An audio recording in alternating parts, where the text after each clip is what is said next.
All right, let's do this thing. It's Weather for Weather Geeks time, Friday Eve. It's Thursday evening, the 11th day of April, 2019. We had a pretty nice day today.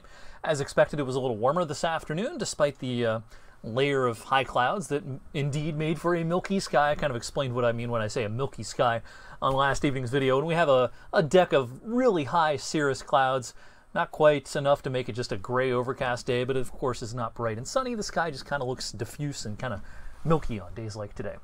65 degrees was our high at the Youngstown Warren Airport today, and look at the variety of temperatures across Ohio and Pennsylvania, the Panhandle of West Virginia today, pushing 80 in Wheeling. It got into the 80s in Columbus and Zanesville.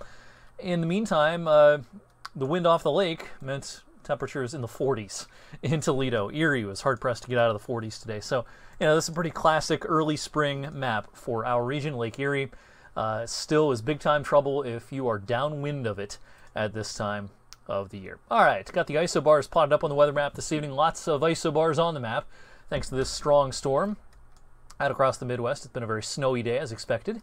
In through here, not much on the eastern flank of this just yet, but there will probably be some thunderstorms that develop this evening across parts of Illinois, parts of Missouri as well. In the meantime, yeah, another look at the current temperatures. 53 in Chicago, 77 in Indianapolis, 81 in Columbus, but 47 in Detroit. It's just amazing the difference on either side of this front this evening. That includes on the western side. You go from 81 in Paducah to 56 in Springfield, and then it's 26 in Pierre, South Dakota. Pronounced Pierre and not Pierre as it's spelled.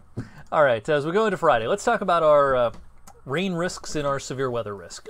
This cold front is weakening as it comes east. It's kind of a sorry excuse for a cold front, but there's a lot of wind energy with this, especially aloft. There's a lot of wind shear with this, meaning changes of wind direction and wind speed as you go up in height through the atmosphere.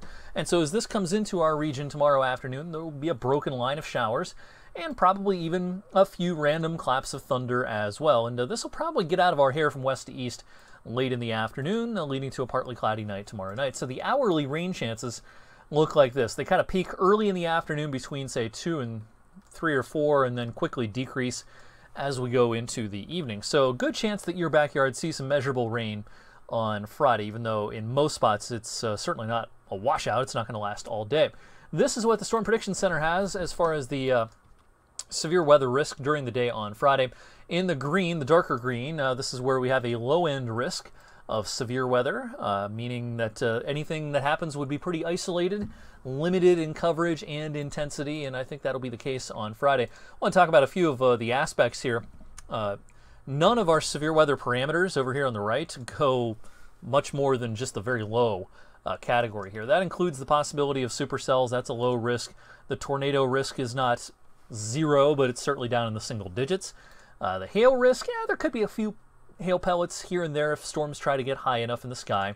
And the wind threat is, you know, probably actually our number one potential issue with tomorrow. And it's even a low-end threat. So bottom line for you, it's a day to stay weather aware, even though the overall severe weather risks will be on the lower end of the spectrum tomorrow afternoon and very early tomorrow evening.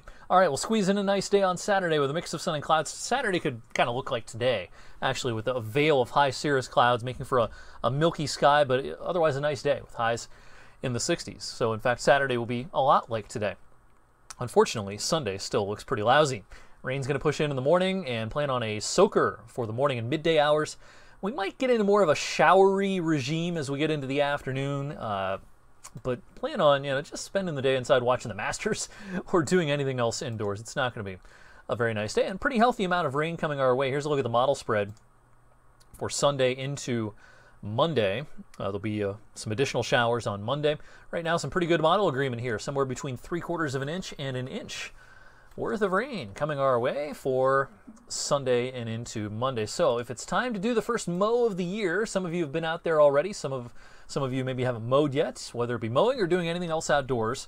You're fine Friday morning. You're fine at any point on Saturday. It's Friday afternoon and then all day Sunday that are the trouble spots. At least it's not going to be that cold. That'll change on Monday. A cold day coming up on Monday. And you know, I showed this map last evening. It hasn't changed much. This is the 8 to 14 day outlook, and I think the odds are pretty good that we're going to have a chilly Easter. at least a little below average for Easter. I don't know how below average. We're still 10 days out from Easter, but it will not be, it looks like it will not be an 80-degree type of an Easter this year. It's likely to be near to somewhat below average. This is a cool-looking pattern as we go into the medium range. That's it for tonight's weather for Weather Geeks. Short and sweet. I hope you'll join me tomorrow night for a fresh edition of the Valley's most in-depth weather forecast video.